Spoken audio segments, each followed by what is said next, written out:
It really starts with content creation.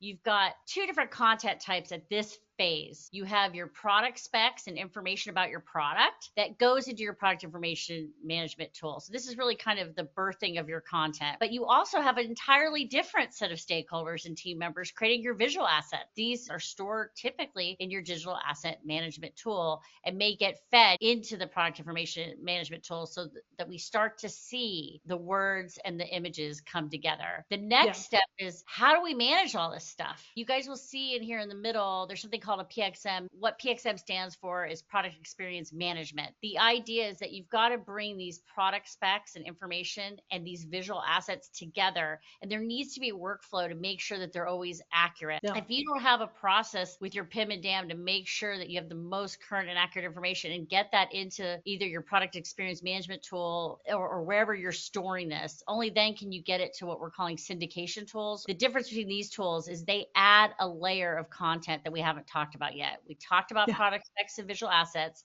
but where does this marketing copy come from? You can't do a one size fits all for your content marketing, right? You need to create that marketing at this stage for each of the retailers. And you also have A plus or brand enhanced content. This is where you might have a brand store, and that may be unique to each channel too. And then you move into what you show here, content distribution. And this is really where now you're finally getting it out to all these channels, whether it's your e-commerce retailers, a marketplace, if it's a B2B site, your B2B partners, it could be your social commerce sites, or your own direct to consumer website. As we move along in the digital shelf content supply chain, this is really the most important step. You have to get your digital version of your physical product on the digital shelf.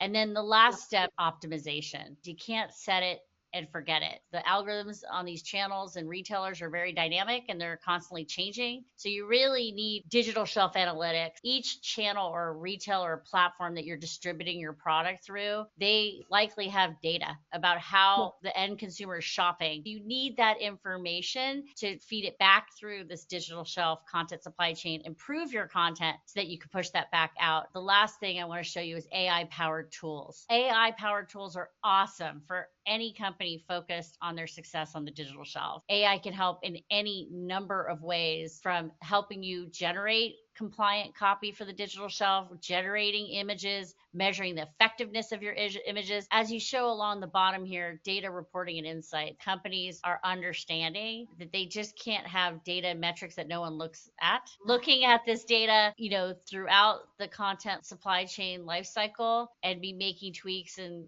like we talked about earlier, be more agile so that they can continue to adapt and be competitive, because it's pretty fierce out there on the digital shelf. If you're not competitive and reacting, you may have a difficult time.